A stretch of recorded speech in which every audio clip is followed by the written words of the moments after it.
దినాల్లో ఉన్నాం కాబట్టి ఎబ్రీ పత్రికలో మళ్ళా ఎందుకు ధ్యానం చేయాల్సి వచ్చింది అనే ప్రశ్న మీకు వస్తే, ఈరోజు సాధారణంగా రోమపత్రిక మరి ఎబ్రీ పత్రికనే మళ్ళా ఎందుకు చెప్తున్నాం అనే డౌట్ మీకు రావచ్చు. ఏది ఏమైనా మనం క్రిస్మస్ దినాల్లో అంటే క్రీస్తు యొక్క దినాల్లో మనం ఉన్నాం. అంటే క్రీస్తు పుట్టుక దినాల్లో మనం ఉన్నాం కాబట్టి ఆయన గురించి కొంత మనం నేర్చుకుంటే చాలా బాగుంటుందని అందరూ చెప్పినట్లుగా ఎంతసేపటికి లోకా సువార్త, మత్తయి సువార్త తప్ప ఇక వేరొక పుస్తకంలో యేసు ప్రభువు గురించి లేనట్లు అందరూ మత్తయి సువార్త, లూకా సువార్త ఈ సువార్తలనే చెప్తున్నారు. కొరవట్లంతట్లో యేసు ప్రభు కనిపించడా? ఆయన చేసినటువంటి మంచి పనులేవి కనిపించవా? ఎంతసేపటికి పుట్టాడు, ఉయ్యాల్లో వేసాము, ఊపేసాము, పాలు పట్టించేసాము, అంతేనా? క్రైస్తవ్యం అది కాదు. క్రీస్తు అది కాదు మన నుంచి కోరుకునేది. క్రీస్తు ఏమి కోరుకుంటున్నాడయ్యా అంటే ఆయన యొక్క మహిమ ఈ భూమి మీద ప్రచురించబడాలి. ఇది ఆయన కోరుకునేది. చాలా మంది ఏమనుకుంటారంటే క్రీస్తు పుట్టాడు, ఉయ్యాలో వేసాము, పాల డబ్బా పట్టించాము, ఆయన తాగి వచ్చున్నాడు. అది చేశాడు యేసు ప్రభు? అది చేయలేదు. ఆయన ఉద్దేశం వేరు. ఆయన రావడానికి కారణాలు చాలా ఉన్నాయి. అవన్నిటినీ మర్చిపోయి ఉయ్యాల్లో పండేసామా, ఊపేసామా, నిద్ర ఉంచేసామా? ఇది ఒక మనిషికి సర్వసాధారణమైనటువంటి ఆలోచన కాబట్టి మనిషి ఏ రీతిగా అయితే ఈ భూమి మీద జన్మించాలనో ఆ రీతిగానే జన్మించాడు ఆయన, అంతే. దాన్ని హైలైట్ చేయకూడదు మనం. మరి దేన్ని హైలైట్ చేయాలా? ఆయన వచ్చినటువంటి పర్పస్ అవుతుంది. ఏంటి ఆయన వచ్చినటువంటి పర్పస్? దాన్ని తీసుకురావాలి వెలుగులోకి. దాన్ని సమాధి చేసి మన ఎంచేపటికి వచ్చారు, దండలు వేసారు, పూజించారు, వెళ్ళిపోయారు. ఇంతే జీవితం. ఈ జీవితంతోనే సరిపోతా ఉంది. మన యొక్క జీవితం కూడా అలాగే ఉంది. కానీ అది కాదు. ప్రభు ఉద్దేశాలు వేరు, ప్రభు ప్రణాళిక వేరు, ప్రభు సిద్ధాంతమే వేరు. అసలు ఆయనే ఒక సపరేట్ అయినటువంటి వ్యక్తి. మరి ఆయన గురించి ఎంతసేపటికి మత్తయి సువార్త, లూకా సువార్త, పుట్టాడు, లేచాడు, ఇది కాదు. చూద్దాం ఈరోజు ఆయన ఏ పర్పస్ మీద భూమి మీదకి వచ్చాడు. ఆయన వచ్చాడు, మంచిదే. నేను దాన్ని ప్రోత్సహించడం కన్నా యేసు ప్రభు ఉద్దేశాన్ని ప్రోత్సహించాలి. యేసు క్రీస్తు యొక్క ప్రణాళికని నెరవేర్చాలి. అది ప్రభు అడిగేది. కాబట్టి కొద్ది నిమిషాలు దేవుని వాక్యాన్ని మనం చదువుకుందాం. హెబ్రీయులకు రాసినటువంటి పత్రిక 2వ అధ్యాయం. మనం ఆల్రెడీ ఒక అధ్యాయాన్ని ధ్యానం చేసి కంప్లీట్ అయిపోయింది. ఇంచుమించుగా 3-4 ప్రసంగాలు, ఇంచుమించుగా 3 లేదా 4 ప్రసంగాలు మీరు విన్నారు. కానీ ఈరోజు 5వ ప్రసంగానికి మనం వెళ్తా ఉన్నాం. కాబట్టి చాలా జాగ్రత్తగా వినాలి ఈ మాటలన్నీ కూడా. ఎందుకంటే ప్రభు యొక్క ఆలోచన ఏంటో ఇక్కడ క్లారిటీగా గ్రంథకర్త వివరిస్తా ఉన్నాడు మనకి. ఓకేనా? చదువుదాం. అందరం కలిసి 1 నుండి 4 వచనాలు చదువుదాం. నేను ఒక వచనం చదువుతాను, మీరు ఒక వచనం చదవండి. కావున మనము వినిన సంగతులను విడిచిపెట్టి కొట్టుకుని పోకుండునట్లు వాటి యందు మరి విశేష జాగ్రత్త కలిగి ఉండవలెను. ఎందుకనగా దేవదూతల ద్వారా పలకబడిన వాక్యము స్థిరపరచబడినందున ప్రతి అతిక్రమమును, అవిధేయతయు, న్యాయమైన ప్రతిఫలము పొంది ఉండగా ఎంత గొప్ప రక్షణ మనము నిర్లక్ష్యము చేసిన ఎడల ఎలాగూ తప్పించుకుందుము? అట్టి రక్షణ ప్రభువు బోధించుట చేతే ఆరంభమై, అక్కడ కామ పెట్టాడు చూడండి. ప్రభువు బోధించుట చేతనే ఏ ప్రారంభమైంది? రక్షణ ప్రారంభమైంది. యేసుక్రీస్తు పుట్టాడు, ఉయ్యాల్లో వేసాం, రక్షణ రాలేదు. ఎలా వచ్చింది రక్షణ? ప్రభువు బోధించుట ద్వారా లేదా ప్రభువు చెప్పిన మాట ద్వారా రక్షణ వచ్చింది. పుట్టాడు, పోయాము, చూసాము, వచ్చాము, సరిపోయిందా? ఇంకా చూడండి.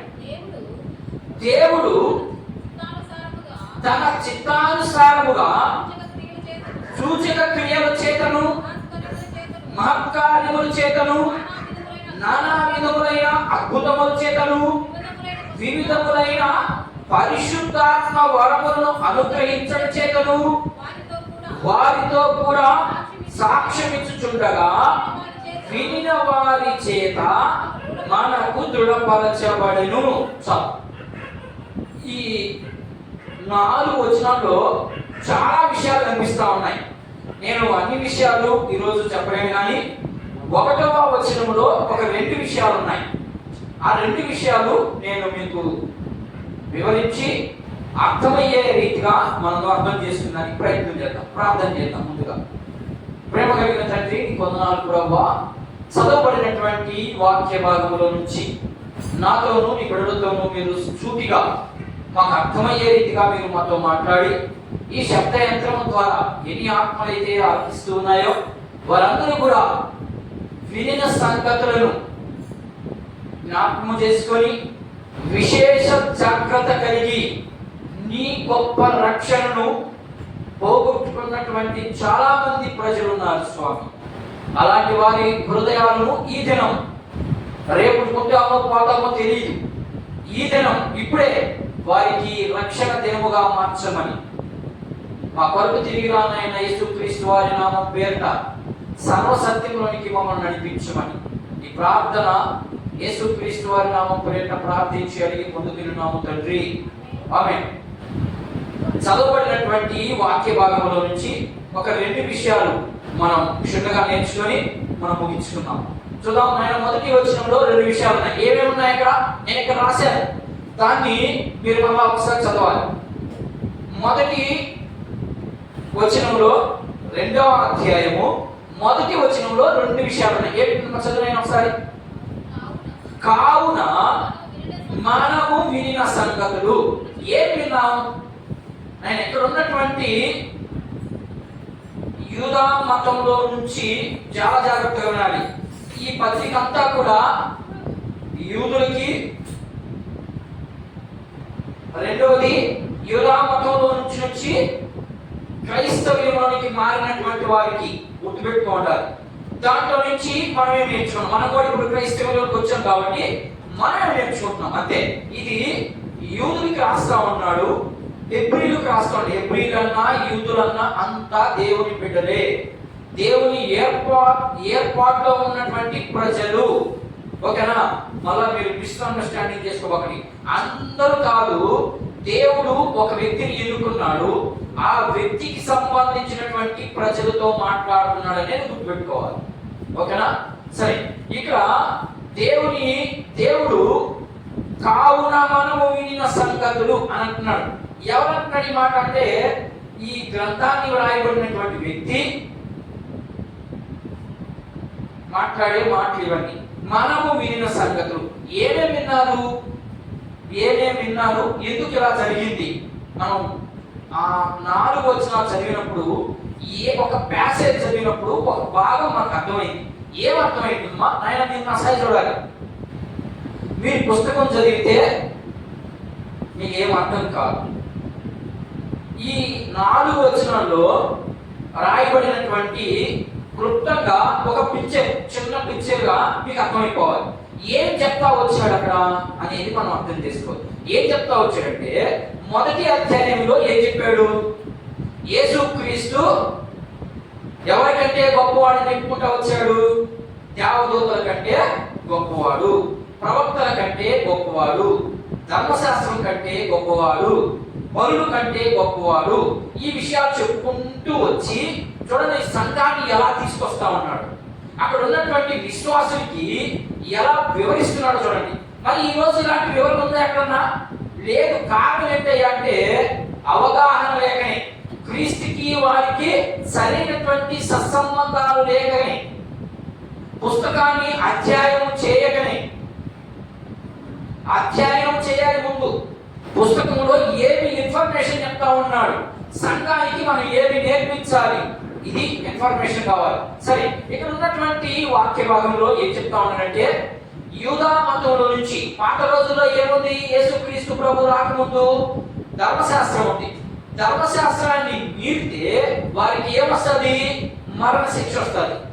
కాబట్టి ఇప్పుడు అలాంటి శిక్ష నుంచి ఇప్పుడు యేసు క్రీస్తు ప్రభు భూమి మీదకి వచ్చి ఏం చెప్పాడంటే, మీరు ధర్మశాస్త్రాన్ని నెరవేర్చలేకపోయారు, కాబట్టి మీరు ధర్మశాస్త్రాన్ని ఎప్పుడు కూడా నెరవేర్చలేరు. మీరు నా మాట వినండి, మీరు నా దగ్గరికి రండి, మిమ్మల్ని నేను ధర్మశాస్త్రం నుండి శిక్ష రానియకుండా కాపాడే వ్యక్తిని నేను తప్ప నీకు ఎవరు లేరు అనే విషయాన్ని తెలియజేస్తా ఉన్నాడు. అయితే వీడు ఈ మాట వింటుండగానే నాకు చెప్పేది అర్థమవుతుంది కదా. వీడు ఎప్పుడైతే విగ్రహాలను పూజిస్తా ఉన్నటువంటి వ్యక్తులు, బలులు అర్పిస్తున్నటువంటి వ్యక్తులు ఈ మాట వింటంగానే వాళ్ళకి కొంత సంతోషం కలిగింది. అయ్యో, బలులకి, గొర్రెలకి, మేకలకి, పొట్టేలకి డబ్బులే ఖర్చు పెట్టలేదు, ఆయనేమో ఫ్రీగా నన్ను నమ్ముకుంటే చాలు, నా ఎందుకు విశ్వాసం ఉంచితే చాలు, మీకు ఎలాంటి శిక్ష లేదు అని చెప్తున్నాడు. కాబట్టి ఇప్పుడు మనం సింపుల్గా ఈ ఆచారాలు, ఈ పద్ధతులు, ఈ ధర్మశాస్త్రం, ఈ ప్రవక్తలు, ఈ దేవదూతలు వీటన్నిటిని విడిచి యేసుక్రీస్తు దగ్గరికి వెళ్ళిపోతే మనకు ఏం జరగదు, ఏమి రాదు, మన మీదకి శిక్ష రాదు అనే విషయాన్ని గ్రహించి కొంతమంది యూదా మతంలో నుంచి బయటకు వచ్చేసారు. బయటకు వచ్చి క్రైస్తవంలో చేరారు. క్రైస్తవానికి వస్తుండగానే ఏం జరిగింది? శ్రమలు వచ్చేసాయి, కష్టాలు వచ్చేసాయి, ఎక్కువగా శ్రమలు అనుభవించడం జరిగింది. ఈ శ్రమలు భరాయించలేక అబ్బా అనవసరంగా ఏడకొచ్చి నానా బాధపడుతున్నాం, మనం ఆచారాల దగ్గరికి, మళ్ళా దేవదత్తుల దగ్గరికి, లేదా ధర్మశాస్త్రం దగ్గరికి, లేదా ప్రవక్తల దగ్గరికి మనం అక్కడికి వెళ్ళిపోదాము అని ఆలోచన చేసుకునే సమయంలో ఈ గ్రంథకర్త వాడి యొక్క ఉద్దేశాలు ఎరిగి వాళ్ళకి హెచ్చరికతో కూడిన కొన్ని మాటలు చెప్తున్నాడు.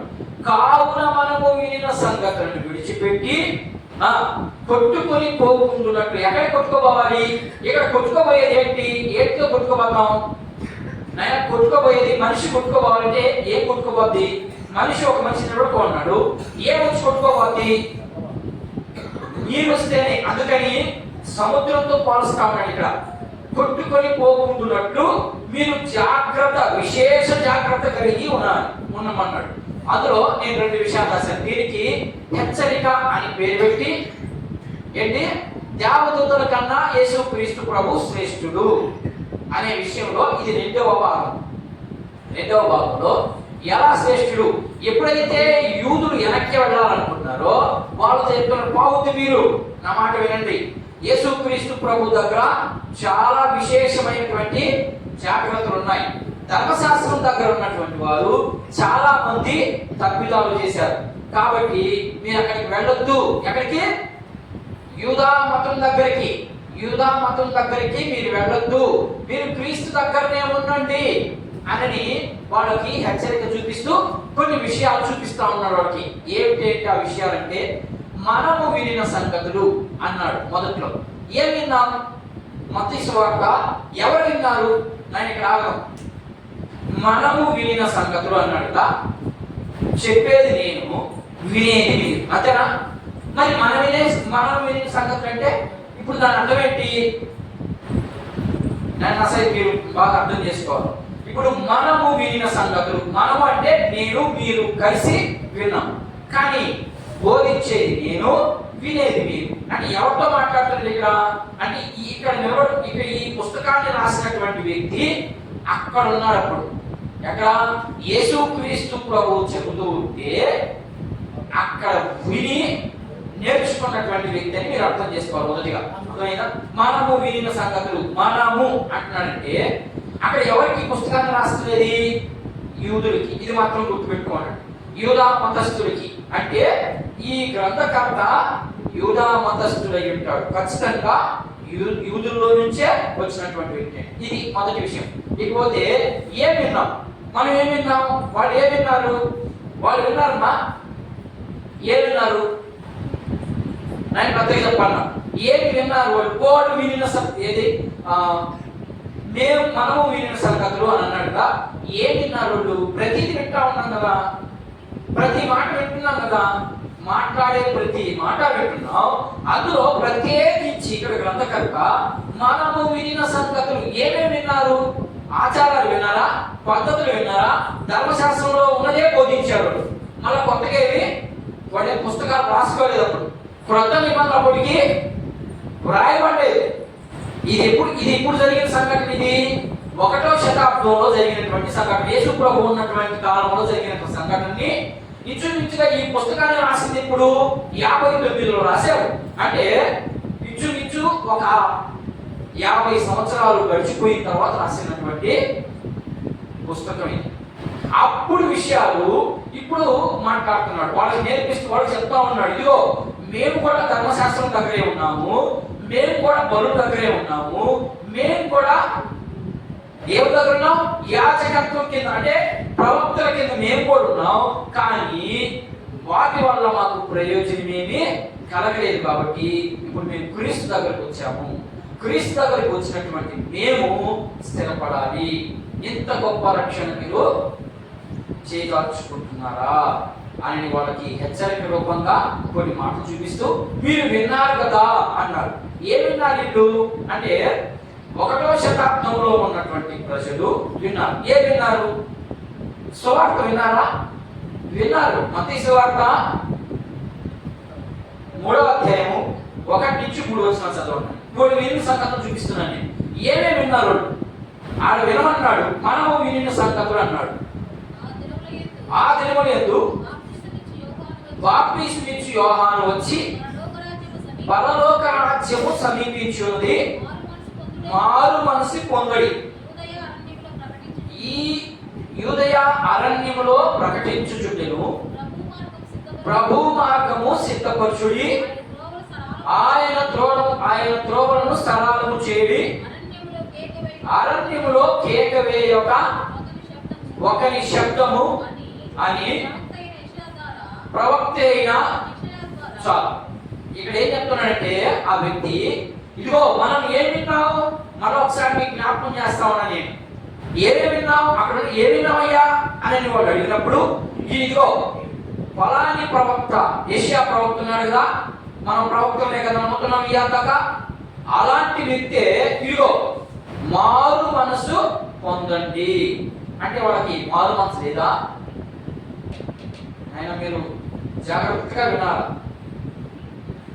మారు మనసు లేనుండే ఇప్పుడు సంఘానికి రాంతి అంతే. వింటా ఉన్నారు వాక్యాన్ని, దేవుని మీద నిర్లక్ష్యం. అందుకని ఇక్కడ రాశాడు, ఇక్కడ ఏమంటా విశేష జాగ్రత్త కలిగి విన్నారు. సువార్త విన్నారు, యేసు ప్రభు చెప్తా ఉంటే విన్నారు. కొండ మీద ప్రసంగం అంతా వినడమే.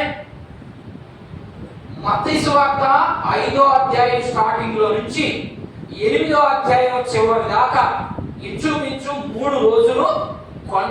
యేసు క్రీస్తు ప్రభు ఒక మాట అంటాడు అక్కడ. ఏమంటాడంటే, నా జనులు ఇప్పటికీ 3 దినాలైంది నా దగ్గరికి వచ్చి, ఈ 3 దినాలు భోజనం వింటా ఉన్నాం, యేసు క్రీస్తు ప్రభు మాటలు వింటా ఉన్నాం, అయినా కూడా మనకి ఏమి లేదు, విశేష జాగ్రత్త లేదు.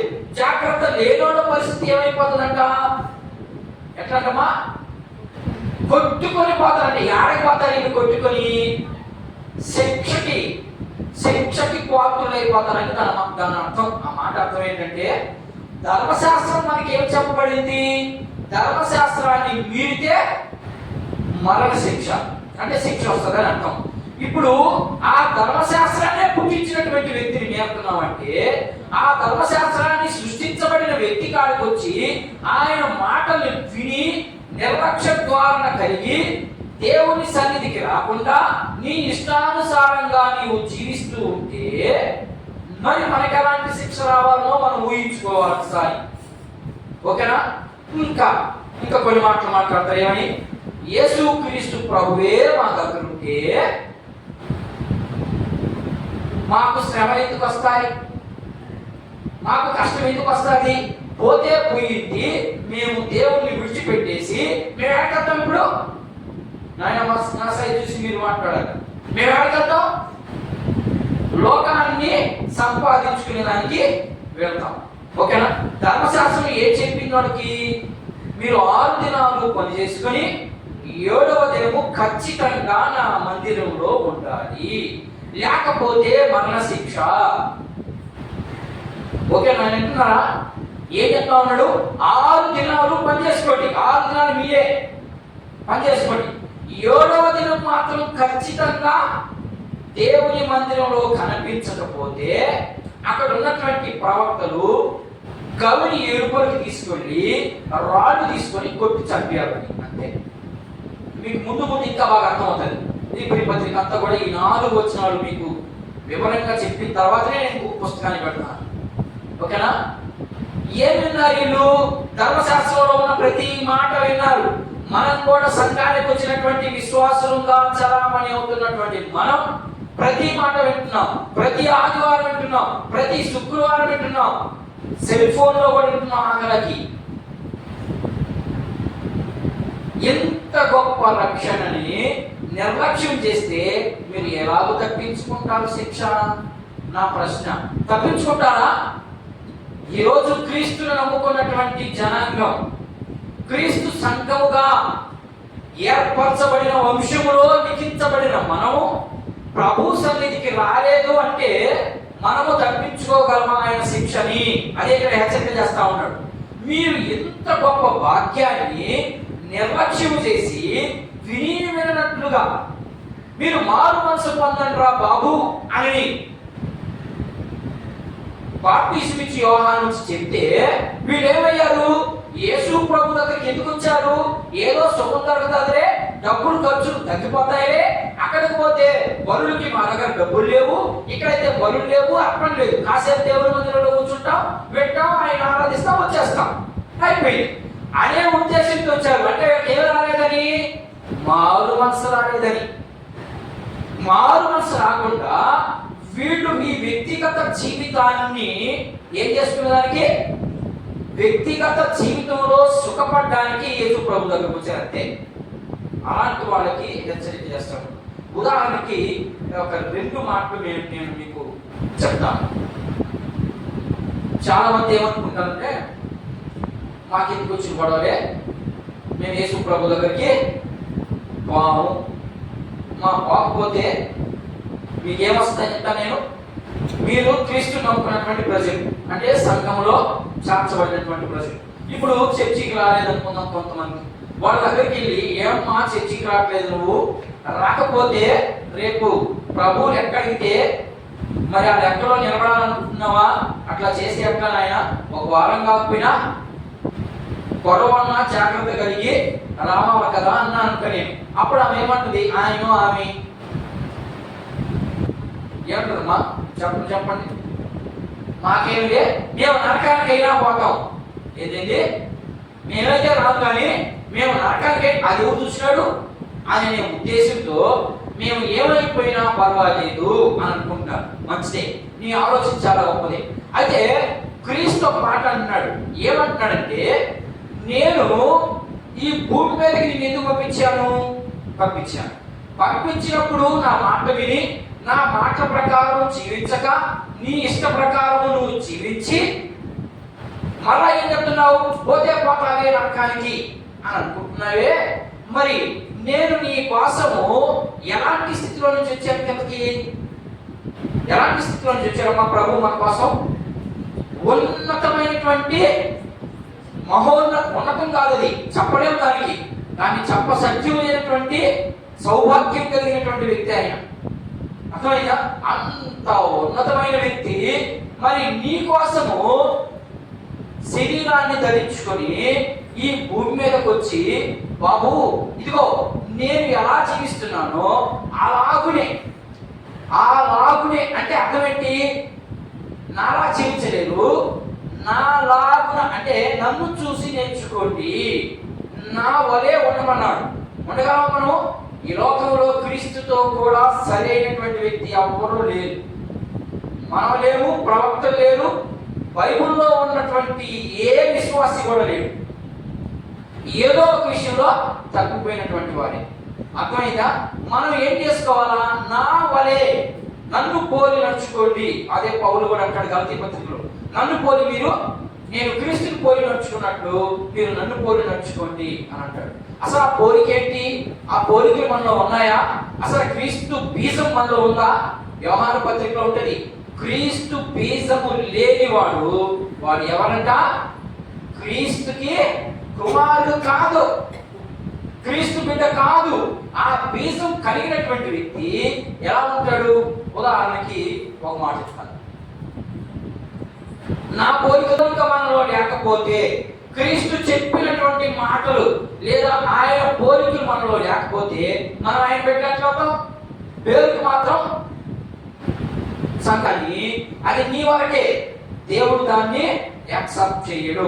సరే, ఇప్పుడు నేను ఎక్కడున్నానమ్మా? ఇందాక చెప్పాడు నేను రాను, నేను నరకానికైనా పోతాను అని అనుకున్నావు అనుకో, అది నీదే చాయిస్.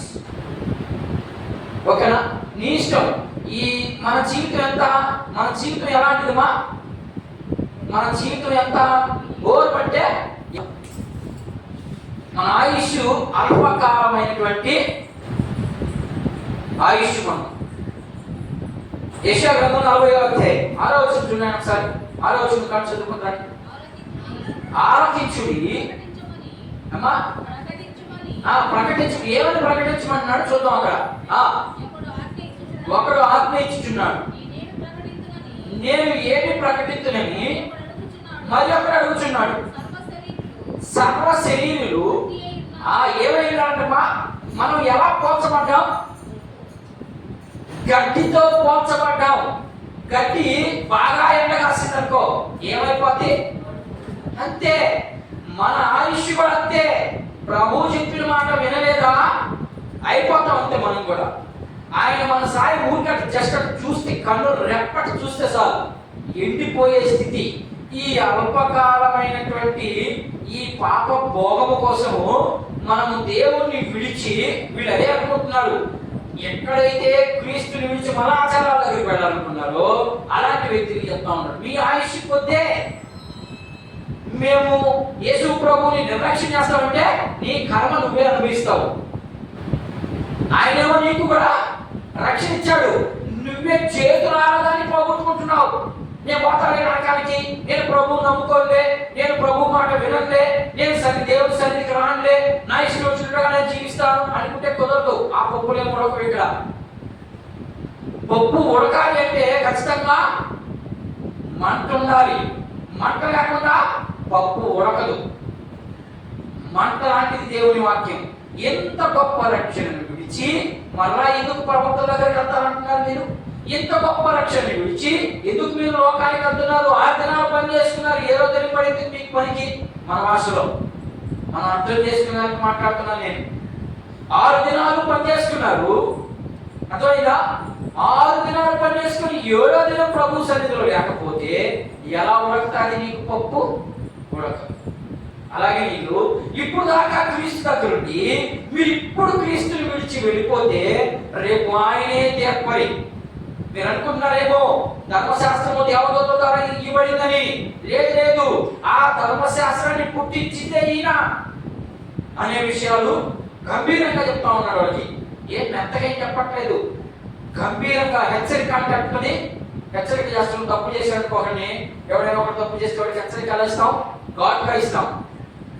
అలాగే ఇక్కడ ఉన్నటువంటి గ్రంథకర్త ఘాటుగా ఇస్తున్నాడు వాళ్ళకి. ఏమని ఇస్తున్నాడంటే, ఎంత గొప్ప రక్షణను పోగొట్టుకొని యేసుక్రీస్తు పోగొట్టుకొని మీరు ఎలా వెళ్తారు పనికి?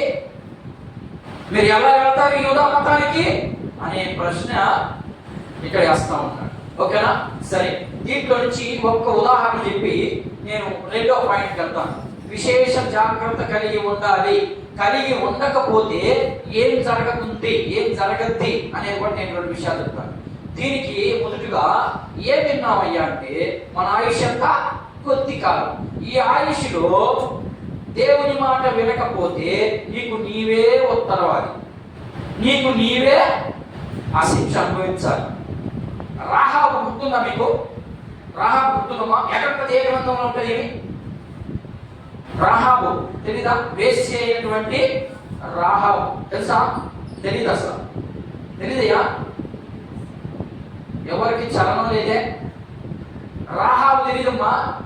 ఏ పుస్తకం ఉంటుందని?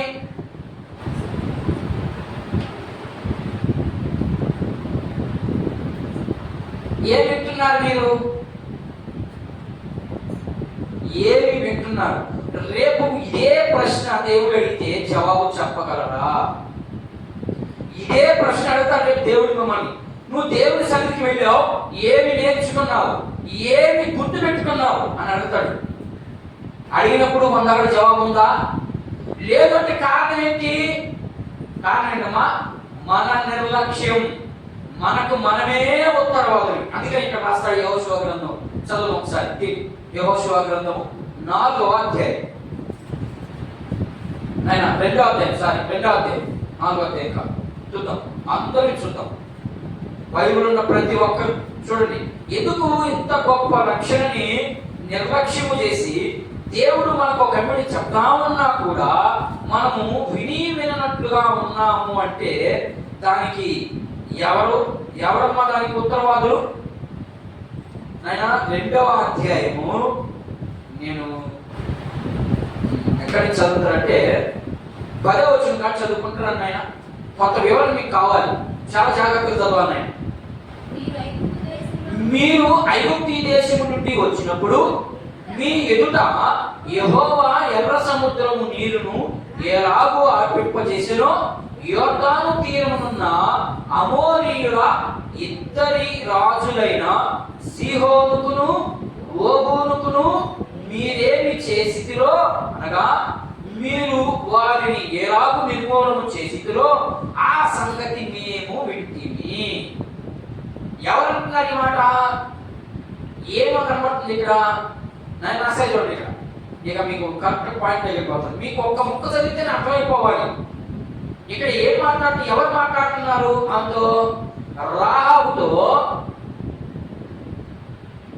రాహాబు అనే వేశ్య వేగులు వారిని ఇతను పంపించాడు. ఎవరు? యెహోషువ. మీరు వెళ్ళి మనం యోర్దాను అవతలికి వెళ్ళాలి కాబట్టి మార్గాన్ని ముందుగా పోయి మనకి ఏ ప్రాంతాలు అడ్డొస్తాయి, ఎవరెవరు మన మీద యుద్ధానికి సిద్ధంగా ఉన్నారు, ఎవరెవరిని ఎలా చేయించాలి మనం అనే ఉద్దేశాలన్నీ ముందుగా ఒక ప్లాన్ ప్రకారము వీళ్ళు వెళ్ళారు. వెళ్ళిన తర్వాత అక్కడ ఏ ఇతర రాజ్యంలో నుంచి మన రాజ్యంలోనికి ఇద్దరు వ్యక్తులు వచ్చేసారని ఇంటెలిజెంట్ రిపోర్ట్ వాళ్ళకి వెళ్ళిపోయి. ఎవరు వాళ్ళకి? హాయి పట్టణస్తులకి. నాయన రాసేటువంటి మీరు ఇంటికి చదువుకుంది. హాయి పట్టణస్తులకి లేదా ఎరుకో ప్రాంతంలో ఉన్నటువంటి ప్రజలకి అర్థమైపోయింది. ఏమని? ఎవరో ఇద్దరు వచ్చారు మనూరికి. వచ్చి వాళ్ళు దారిని అంటే బాగా చేసుకుంటున్నారు. మనం ఎలా వెళితే లేదా ఎలా యుద్ధం చేస్తే మనం తప్పించుకోగలం అనే ఉద్దేశానికి ముందుగా చూసుకునేదానికి వచ్చారు. ఆ సమయంలో యువతల రాజ్యంలో ఉన్నటువంటి వారికి తెలిసిపోయింది ఎవరో వచ్చారు, మన ఊర్లోకి ఎవరో వచ్చారని తెలిసిపోయింది. ఆ తెలిసిపోయినప్పుడు వేసే ఇంట్లో అక్కడ ప్రహరీ కూడా ఉండగా ఆ ఊరికి ప్రతి ఊరికి ఒక ప్రహరీ ఉంటుంది. ఆ ప్రహరీ ఎంతుందంటే ఆ ప్రహరీ మీదే ఇంచుమించు 4 అంతస్తుల బిల్డింగ్ కట్టొచ్చు. అంతలో ప్రహరీ. ఆ రోజులు మనం చూడాలి, బైబిల్లో ఉన్నాయి కాబట్టి మనం వింటున్నాం, ఓకేనా? కానీ మొత్తానికైతే ఉన్నాయట. సరే, వీళ్ళు ఆ వేశ్య గొడవలోకి వెళ్ళిపోయారు. వెళ్ళిపోతామని ఆ వేశ్య ఏం చేసిందంటే వీళ్ళని దాచిపెట్టేసింది. దాచిపెట్టి వీళ్ళని ఎందుకు దాచిపెట్టింది? పక్క రాజ్యం, నేను చెప్పేది అర్థమవుతున్నాయా?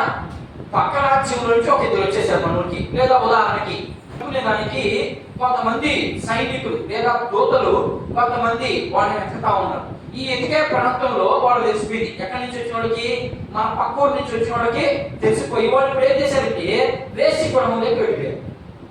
వేసి గృహంలోకి వెళ్ళిపోయి వాళ్ళతో మాట్లాడుతున్నారు. ఆమె దగ్గర కూర్చొని ఆమెతో మాట్లాడుతున్నటువంటి సంభాషణ ఏమని మాట్లాడుతున్నారంటే, ఈమె చెప్పక జరిగే ఆమె కలుగు చేసుకొని రాహాబు, అవునవును మేము మీ దేవుని గురించి విన్నాము, మీరు 2వ అధ్యాయం 1 నుంచి మీరు చదువుకుంటూ వస్తే ఆమె క్లియర్గా మాట్లాడు. అవును, మీ దేవుడు చేసినటువంటి అద్భుతాలు చాలా ఉన్నాయి. మీ దేవుడు ఎర్ర సముద్రాన్ని 2 పాయలుగా చీల్చాడట మీకోసం అని చెప్పి ఆయన యొక్క గొప్పతనాన్ని పొగుడుతూ ఇప్పుడు ఆమె ఏం చెప్తుందంటే, మీరు ఇక్కడ ఉండండి, మిమ్మల్ని నేను కిటికీ వెనక వైపు నుంచి తప్పిస్తాను, మీ దేవుడి దగ్గర నుంచి మా ప్రాంతానికి శిక్ష తప్పించుకోవడం నాకు మాత్రం ఇష్టం లేదు కాబట్టి నేనేం చేస్తాను, మిమ్మల్ని తప్పిస్తానని చెప్పింది. నేను చెప్పేది అర్థమవుతుందా? అర్థం కాలేదా? అర్థమవుతుంది కదా. నేను తప్పించుకునేదానికి నేను వెళ్తాను, ఎందుకంటే మీకు మీరే ఉత్తరవాది అనేదానికి ఉదాహరణ చెప్తున్నా. ఆల్రెడీ ఇద్దరు వచ్చి ఆమె చెప్పారు, ఏం చెప్పండి, సరేనమ్మా నువ్వు మమ్మల్ని మీ రాజు చేతిలో నుంచి తప్పిస్తున్నావు కాబట్టి ఇదో ఈ ప్రాంతం మీదకి మేము యుద్ధానికి రాబోతా ఉన్నాం, మనకు కూడా శిక్ష రాబోతా ఉంది. ఇంకొచ్చి మనం నేర్చుకోవాల్సినటువంటి ఆధ్యాత్మికమైనటువంటి విషయాలు చాలా ఉన్నాయి. ఇదిగో ఈ ప్రాంతాన్ని మేము జయించడానికి వేగు చూసేదానికి వచ్చాం. వేగు చూసేదానికి వచ్చిన మమ్మల్ని మీ రాజు చేతిలో నుంచి మమ్మల్ని కాపాడేవు కాబట్టి ఇదిగో ఈ యుద్ధానికి లేదా ఈ ప్రాంతంలో యుద్ధం చేసే ముందు మీరు మీ కిటికీ కవికి ఒక ఎర్ర గుడ్డను కట్టండి. ఈ గృహంలో ఉన్న వాళ్ళని తప్ప ఇంకా కొన్ని వాళ్ళందరినీ చంపేస్తాం మేము, ఓకేనా? ఈ ఇంట్లో ఉన్న వాళ్ళు తప్ప ఇక ఎవరు బయటకు వచ్చినా వాళ్ళందరినీ చంపేస్తాం. కాబట్టి మీరు జాగ్రత్త కలిగి, అదే ఇక్కడ విశేష జాగ్రత్త కలిగి అన్నాడు. మీరు జాగ్రత్త కలిగి ఈ ఇంట్లోనే మీకు సంబంధించిన ఎంతమంది వాళ్ళందరినీ తెచ్చుకొని ఇంట్లో పెట్టుకో. బయటకు వచ్చారా మాకు సంబంధం లేదు, అందరం చంపేస్తాం, అడ్డం వస్తే లేపేస్తాం అంతే. అది ఆ మాటకు అర్థం అని చెప్పాడు. విన్నదా? ఏమి విన్నది కదా, చెప్పిన మాట సొంతగా విన్నది. విని ఆమె జాగ్రత్త కలిగి, విశేష జాగ్రత్త కలిగి ఆమె ఏం చేసింది, వాళ్ళ బంధువుల్ని వాళ్ళ రక్త సంబంధికులందరినీ కూడా ఆ ఇంట్లోనే పెట్టుకుంది. రక్షించబడ్డారు వాళ్ళు ఇశ్రాయేలు చేతిలో నుంచి తప్పించబడ్డారు. ఎందుకని ఆ గృహం దగ్గరికి వచ్చేసరికి ఆ ఎర్రగొట్టు కనబడ్డది, అంటే అక్కడ క్రీస్తు కనబడ్డాడని దాని అర్థం. ఎప్పుడైతే ఆ గుమ్మానికి ఎర్రగొట్టు కనబడ్డారో వీళ్ళు ఆ ఇల్లుని వదిలిపెట్టేసి పక్కింట్లో ఉన్న వాళ్ళందరూ లేపేశారు. అలా వాళ్ళ ప్రాంతాన్ని కొనసాగించుకుంటూ పోయాడు. అలాగని ఓడి కూడా చెప్పాడు, ఓడి మాటలు నేను ఎదిగినారా, నాకు నేనే అని అనుకున్నావా, చస్తావు బయటికి. అలాంటి వాడు కూడా కొంతమంది ఉన్నారు. మనం చూద్దాం అలాంటి వ్యక్తుని. విన్నది ఇవి జాగ్రత్త పడ్డాది కాబట్టి వాళ్ళ కుటుంబం అంతా వాళ్ళ రక్త సంబంధికులంతా రక్షించబడ్డారు. వినటువంటి వారి పరిస్థితి ఏంటో మనం రెండో విషయంగా చూద్దాం. మొదటి విషయం విన్నది. ఏం విన్నాం మనం? ఆమె విన్నది, వాళ్ళు వేగువా చెప్పిన మాటలు విన్నది, జాగ్రత్త పడ్డది. అది వినిన సంగతులు అంటే ఏం విన్నారు? వాళ్ళు సువార్త విన్నారు, కానీ వాళ్ళు జాగ్రత్త పడలేదు. ఉదాహరణకి జాగ్రత్త పడిన వ్యక్తి ఎవరైనా ఉన్నారంటే రాహాబు కుటుంబం అంతా కూడా రక్షించబడింది. ఎవరు చచ్చిపోలేదు. రక్షించబడిందంటే క్రీస్తు రక్తం తలుపునేరు, అక్కడ యుద్ధం నుండి రక్షించబడింది. ఆ గ్రామంలో చాలా మంది చనిపోతా ఉంటే వాళ్ళలో వీరు లేకుండా ఉన్నారు. ఇది మొదటి విషయంలోని తొలి భాగం. దాంట్లోంచి మనం ఏం నేర్చుకోవాలి? మనం కూడా సువార్త వింటా ఉన్నాం, కానీ చర్చికి మాత్రం పోము, దేవుని పనిలో మాత్రం ఏదో పెట్టకపోతే ఏమవుతుందా? శిక్ష మాత్రం తప్పకుండా వస్తుంది. ఇది మాత్రం పక్కా. అంటే శిక్ష అంటే నరకం మాత్రం లేదు. మళ్ళా మీరు మిస్అండర్స్టాండింగ్ చేసుకోబాకండి. నరకం మాత్రం ఉండదు మీకు. యేసుక్రీస్తు ప్రభు యందు ఎవరైతే విశ్వాసం వస్తారో, ఎవరైతే నమ్ముతారో వాడికి శిక్ష లేదు అని రోమాపత్రిక 8వ అధ్యాయంలో తెలియపరచబడతాం. కాబట్టి నరకం మాత్రం లేదు, కానీ మీరు క్రీస్తుకు తగిన గుంపులో ఉండరు. యాక్టరీలు నాతో కూడా ఉన్నారు. మీరు నేను ఏ స్థలంలో పెడతానో ఆ స్థలంలోకి మీరు రావాలి. అది ప్రభు యొక్క ఉద్దేశం. ఆ ఉద్దేశాన్ని మనం ఏం చేస్తున్నాం? ఇప్పుడు వింటున్నాం, గాలి కొట్టుకోబోతున్నాయి మాటలు. ఇది మొదటి విషయం. రెండవది, విశేష జాగ్రత్త కలిగి ఉండాలి. కలిగి లేకపోతే, కలిగి ఉంటే ఏమైంది? రాహాబు ఏమైంది? రక్షించబడింది. విన్నది కాబట్టి. ఇప్పుడు ఇదిగో విశేష జాగ్రత్త కలిగి లేకపోతే ఏమి జరుగుతుంది అనే దాన్ని తిరగడం. ఇది రెండవ పాయింట్. మొదటి పాయింట్ ఏంటి? మనమే విని సంగతులు. ఏ విన్నాం? సువార్త విన్నాం. సువార్త విని కూడా మనం ఏమైపోయాం? దేవుని మాటకి అవిధేయులుగా ఉన్నాం. ఇది మొదటి విషయం. రెండో విషయం బిలో ఒక పాయింట్ నీకు 2 ఉదాహరణలు చూపించాను. ఓకేనా? చాలా ఉదాహరణలు ఉన్నాయి, 2 ఉదాహరణలు మాత్రమే చూపించాను. ఇప్పుడు దీంట్లో ఒక 2 కానీ 3 కానీ ఉదాహరణలు చూపిస్తాను. ఇంతటితో ఈ భాగాన్ని నేను ముగిస్తాను. ఓకేనా? ఇప్పుడు వినకపోతే ఎవరు వినలేదు? ఒక ముగ్గురిని చెప్పగలరా? 2 చెప్పగలరా? ఒక 2 పేర్లు చెప్పగలరా? ఎవరు విన్నారు? విశేష జాగ్రత్త కలిగి వినకపోతే ఏం జరుగుద్ది? అది ఇక్కడ మనకు మొదటిగా ఒక వ్యక్తిని చూద్దాం. ఎవరు చూద్దాం? మొదటిగా ఏశావు విన్నాడా? ఏశావు విన్నాడా? వినలేదా? ఇశ్రాయేలుకి వాగ్దాన పుత్రుడు ఎవరు? ఇశ్రాయేలుకి వాగ్దాన పుత్రుడు ఇస్సాకు. ఓకేనా? వాగ్దానం చేసింది అబ్రహాము కదా చేసింది. అబ్రహాము నుంచి పుట్టిన వ్యక్తి ఎవరు? ఇస్సాకు. ఇస్సాకే మనకి లెక్క. ఓకేనా? ఇస్సాకుకి ఎంతమంది పిల్లలు? 2 పిల్లలు. ఈ 2 పిల్లల్లో ఒకరు ఎవరు? ఏశావు. రెండో వాడు ఎవరమ్మా? యాకోబు. అది మాత్రం యాకోబు. అర్థమైందా? వీళ్ళకి ఒక లెక్క ఉంది. ఏముంది? జ్యేష్ఠత్వం ఎవరికి రావాలి? జ్యేష్ఠత్వము ఇశ్రాయేలీయులకి ఎవరికి రావాలి? తెలీదా? పెద్ద కుమారుడికి రావాలి. అందుకనే కదా ధర్మశాస్త్రం మీకు బాగా అర్థమని చెప్పేది. ధర్మశాస్త్రంలో ఏం చెప్పబడింది? మీరు ఏది సంపాదించినా మొదటి నాది. ఓకేనా? మీకు ఒక చెట్టు పండు పండిందా? మొదట ముందు ఎక్కడ ఉన్నారా? దేవుని మందిరంలో ఉండాలి. మీరు సంపాదించింది కానీ మీరు పండించింది కానీ ప్రతిదీ కూడా మొదటిది నాది. అలాగనే జ్యేష్ఠత్వం ఎవరిది? ఏశావుకి రావాలి జ్యేష్ఠత్వం. వీడు తెలుసు కదా జ్యేష్ఠత్వం నాకు రావాలని. విన్నాడా వీడు? ఎందుకు వినలేదు? ఇక్కడ రాశాను. వినకపోతే ఏం జరిగింది? ఎందుకు వినలేదు? నేను ఆది కాండం ఎందుకు వెళ్ళదు చూద్దాం. కూరగాయల వంట కోసం గుమగుమలాడే బెండకాయ లేదా చిక్కుడుకాయల కూర గుమగుమ వాసన వచ్చేసరికి అడిగాడు. పోయి యాకోబుని అడిగాడు, నాకు అన్నం పెట్టరా బాబు, కూర భలే ఉంది అన్నాడు. లేదు లేదు లేదు, నేను వండుకున్నా, నేను కూడా తినాలి కాబట్టి ఖచ్చితంగా నేనైతే మాత్రము ఇవ్వను అన్నాడు. సరే ఇవ్వను, నీకేం కావాలో కోరుకో అన్నాడు. చూడండి ఆయన జాగ్రత్తగా వినాలి ఈ వాక్యాన్ని. చిక్కుడుగాయ కూర కోసం, అదేమో చిక్కునా, అదేమన్నా మంటనా అడగడానికి? చిక్కుడుగాయ కూర.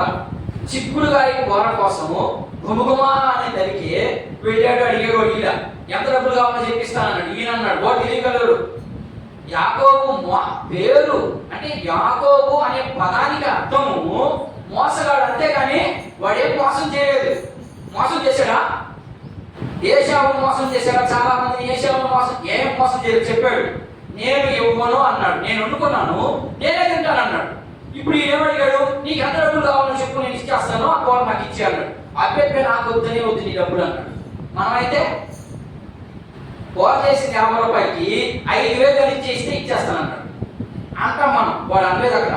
సరే ఇంకేం కావాలి నువ్వు కోరుకో అన్నాడు. అప్పుడు తెలివిగా యాకోబు ఏమడిగాడు? నీ జ్యేష్ఠత్వాన్ని నాకు కానీ. చూడండి ఎంత గొప్ప వాక్యం అది. ఆ జ్యేష్ఠత్వం వీడికి ఆకలవట్లేదా? ఈడు అప్పుడు దాకా వండుకున్నాడు కదా, ఈడు కూడా అన్నం తినే సమయమే కదా ఇది. అన్నం తినే సమయంలో ఈడు ఆకలిని చంపుకుంటున్నాడు అంటే జ్యేష్ఠత్వంలో ఎంత గొప్ప భాగ్యం ఉందో అర్థం చేసుకోవాలి మనం. ఓకేనా? అలాగనే ఈరోజు క్రీస్తుని విడిచి లోకంలోకి వెళ్ళిపోతా ఉన్నామంటే రేపు క్రీస్తు దగ్గర నీకు ఏముంటుందని? వాక్యం ఉంటుందా? వాక్యం ఉండదని. సరే ఇప్పుడు ఈడేమన్నాడు? ఏమన్నాడమ్మా? నువ్వు కానీ నా జ్యేష్ఠత్వం, నీ జ్యేష్ఠత్వం కానీ నాకు ఇస్తే నేను ఇచ్చేస్తా కూరగా, ఈ కూర అంతా నీకు తిని లక్షణంగా అన్నాడు. తినేసాడు, తీసేసుకున్నాడు, ఇచ్చేసాడు. ఏది మాట వాళ్ళు కనుక్కున్నాడు ఇచ్చేస్తున్నారని, వాడు నిజంగానే దాన్ని గట్టిగా పట్టుకున్నాడు. వీడికి ఆకలి అవుతా ఉంది, అయినా కూడా శ్రమ వచ్చింది, కష్టం వచ్చింది. యేసుక్రీస్తు ప్రభుని ఎన్ని శ్రమల్లో కూడా మనం విడిచిపెట్టకూడదు. ఆయన సమయాన్ని ఆయన ఆరాధించాలి, ఆయన సమయాన్ని ఆయనకి మనం కేటాయించాలి. అలా కేటాయించలేకపోతున్నాము అంటే మనం కూడా విశేష జాగ్రత్త కలిగి లేనందువల్ల అబ్బా ఈరోజు నడుములు ఎక్కువగా ఉన్నాయి, రేపు చేద్దాం, లేదా రేపు వాళ్ళని చర్చి అని అనుకున్నాం అనుకో. వీడు కూడా అనుకున్నాడు, ఏమనుకున్నాడు, జ్యేష్ఠత్వమే కదా, ఏ 100 రకాల కర్తానం చేసేదే కదా, ఇచ్చేద్దాంలే అన్నాడు.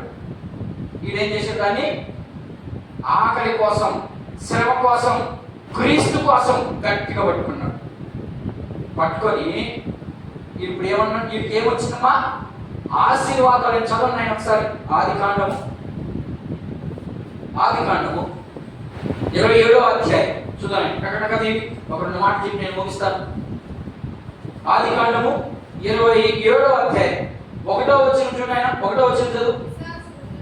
ఇస్సాకు వృద్ధుడై, ఇప్పుడు తండ్రి అయినటువంటి ఇస్సాకు అడుగుతా ఉన్నాడు. ఏమని అడుగుతున్నాడో చూద్దాం ఒకసారి, చదవండి. అతని కనులకు అతడు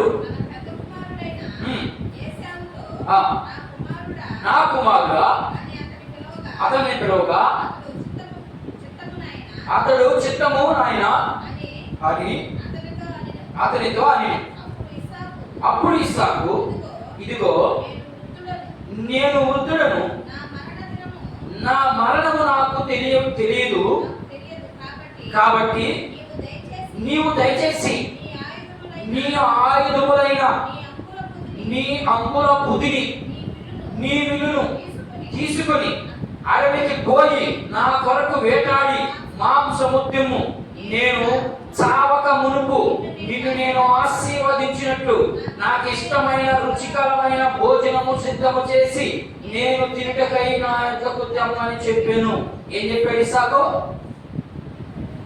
మరి నాయనా నేను ఎప్పుడు చచ్చిపోతానో ఇస్సాకే ఆ మాట అంటున్నాడంటే, మరి నువ్వు నేను మన పరిస్థితి ఏంటో చూడండి ఒకసారి. మనం ఎప్పుడు పోతాం మనకే తెలియదు. ఇప్పుడు ఇస్సాకే అన్నాడు, నేను ఎప్పుడు చచ్చిపోతానో నాకు తెలియదు, కానీ నేను మాత్రము చచ్చిపోతానని నాకు అర్థమైపోయింది. కాబట్టి నువ్వు వెళ్ళి, నువ్వు యుద్ధంలో సూర్యుడు కాబట్టి ఒక చిత్రంలో దేవదాన్ని కొట్టుకొని వచ్చేసి నాకు మాంసం వండి పెట్టు, నేను తిని నిన్ను ఆశీర్వదిస్తాను.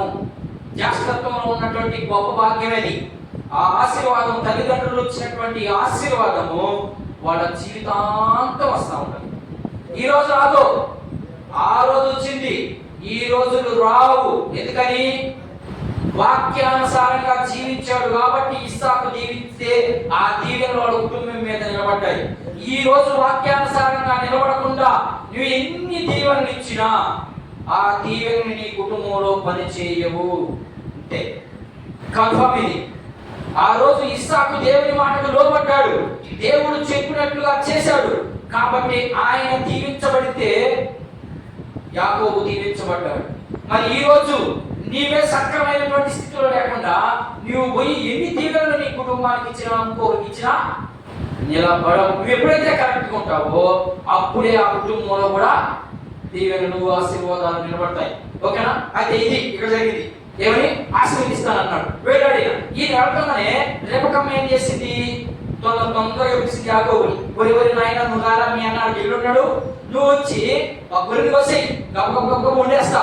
ఆ గొర్రె బొచ్చు, రోమాలు మొత్తం చుట్టేసుకో, గడ్డ మొత్తం పైకే చుట్టేసుకో. ఎందుకంటే మీ నాయన కనబడు, అయినా కూడా మీ నాయన తవ్వటా నేను. జాగ్రత్తగా ప్లాన్ చేసింది. చూడండి, ఆడవాళ్ళు ఎంత పీక్తుండదు, చిచ్చు కూడా పెట్టేస్తారు. చుట్టేసుకొని సిద్ధపరిచినటువంటి భోజనాన్ని ఎత్తుకుపోయి, నానా ఇదిగో నీకోసం భోజనం తెచ్చాను అన్నాడు. నువ్వు ఎవరు అని అడిగితే నేను ఏశావుని అన్నాడు. అన్నాడా? యాకోబు పోయి నేను ఏశావుని అన్నాడు.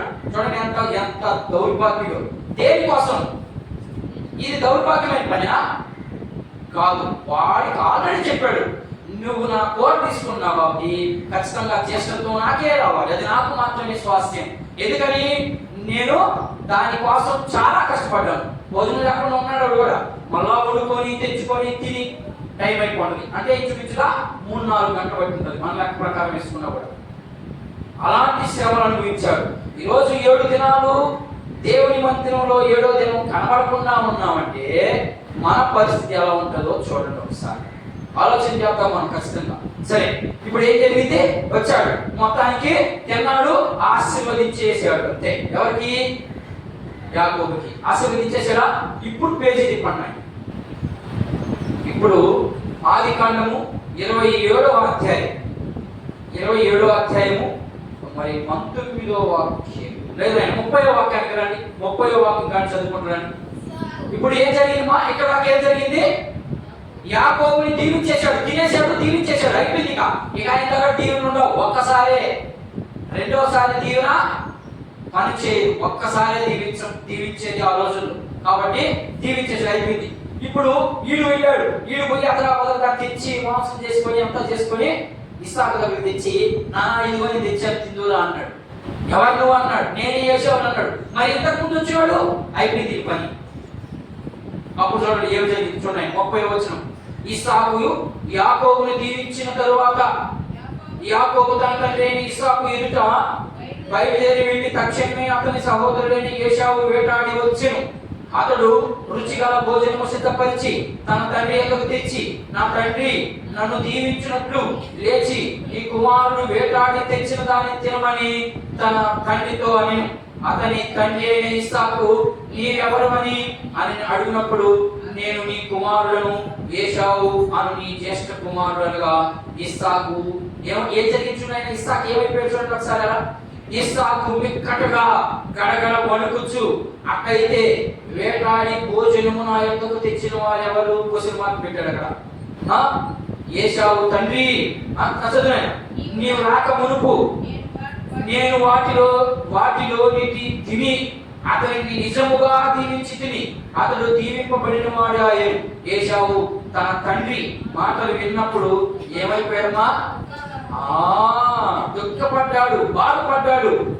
ఈ మాట వింటగానే మీకు ఇంకొక మాట కూడా గుర్తుకు రావాలి. ఏ మాట గుర్తుకు రావాలి? యేసు ప్రభుని ముమ్మారు ఆయన ఎవరో నాకు అసలు తెలియదు. ఆ తర్వాత బయటికి వెళ్ళి పేతురు ఎంత బాధపడ్డాడో ఆ పుస్తకాన్ని చదువుతా ఉన్నప్పుడు మనకు బాగా చాలా అర్థమవుతుంది. చాలా బాధపడతాడు ఆయన. అయ్యో, నేను ఇలాంటి వ్యక్తినా నేను అప్పగిచ్చేసింది, ఇలాంటి వ్యక్తి గురించేనా నేను నాకు తెలియదు అని చెప్పింది అనే మాటలు చాలా కనిపిస్తాయి. ఇది మొదటి ఉదాహరణ. ఏమైపోయాడు? చెప్పేటప్పుడు వినండి, విన్నదాన్ని చేసేదానికి సిద్ధపడండి. వీలైనంత మట్టుకు మనకు వ్యవధి దొరికినంత సమయము దేవుని సన్నిధిలో ఉండాల్సిందే. ఒకవేళ మంచిగా ఏదో అర్జెంటు పని ఖచ్చితంగా వెళ్ళాల్సింది, ఆ పని ఆపకూడదు. అర్జెంట్ లేదు, ఈ రోజు పోకపోతే కూలి రాదు, పని నష్టపోయితే ఉంది, రేపు పోతాం కూలికి, రేపు ఎల్లుండి మన శనివారం దాకా ఉంది. అర్థమైందా? అందుకని మీరు విడిన సంగతులు జాగ్రత్త కలిగి ఉండాలి. ఇది మొదటి విషయం. రెండో విషయం చెప్పి నేను ముగిస్తాను. కయ్యూను నేను హెబ్రీకి రాసిన పత్రిక ఒకసారి చూద్దాం. హెబ్రీ పత్రిక వీడి గురించి మాట్లాడుతున్నాడు, ఒకసారి చూద్దాం. మన ఏశావు గురించి మాట్లాడుతున్నాడు. హెబ్రీ పత్రిక 12వ అధ్యాయం 16వ వచనం. 12:16 నేను టక్కన చదవండి, ముగిస్తాను. 12:16 ఒక్క పూట కూటి కోసము తన జ్యేష్ఠత్వపు హక్కును అమ్మివేసిన ఏశావు వంటి వాడు భ్రష్టుడై వ్యభిచారి అయినను ఉండునేమో అని జాగ్రత్తగా చూసుకోండి. మీరు కూడా ఏమంటున్నారు? ఒక పూట కూటి కోసం, ఈ రోజు కూలి కోసం దేవుని సన్నిధిని విడిచి వెళ్ళిపోతున్నాం అంటే ఎవరితో పోల్చబడ్డారు ఇక్కడ?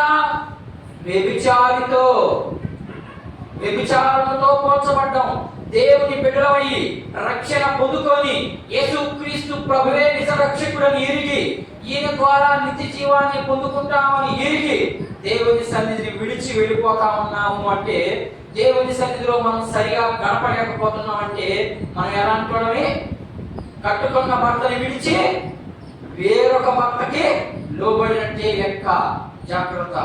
అదే హెచ్చరిక చేస్తా ఉన్నాడు. యూదా ప్రజలకి హెచ్చరిక చేస్తా ఉన్నాడు. సంఘంలో ఉన్నటువంటి విశ్వాసులకి హెచ్చరిక చేస్తా ఉన్నాడు ప్రభు ఈరోజు. నెంబర్ 1. నెంబర్ 2, కయ్యూను బిలాము. కయ్యూను ఎలాంటి వాడు? బిలాము ఎలాంటి వాడు? కోరాహు కుమారులు ఎలాంటి వాళ్ళు? దేవుని మాటను విన్నారు. ఒక్క ఉదాహరణ చెప్పి నేను ముగిస్తా. కోరాహు కుమారుడు తెలుసు కదా, కోరాహు కుమారుడు ఏ విషయంలో విన్నారు? ఏమేమి విన్నారు? మోషే చెప్పాడు ధర్మశాస్త్రం ఇచ్చేటప్పుడు, ఇదిగో లేవీయులు మాత్రమే లేవీ పని చేయాలి, అంటే యాజకత్వం పనికి వస్తారు.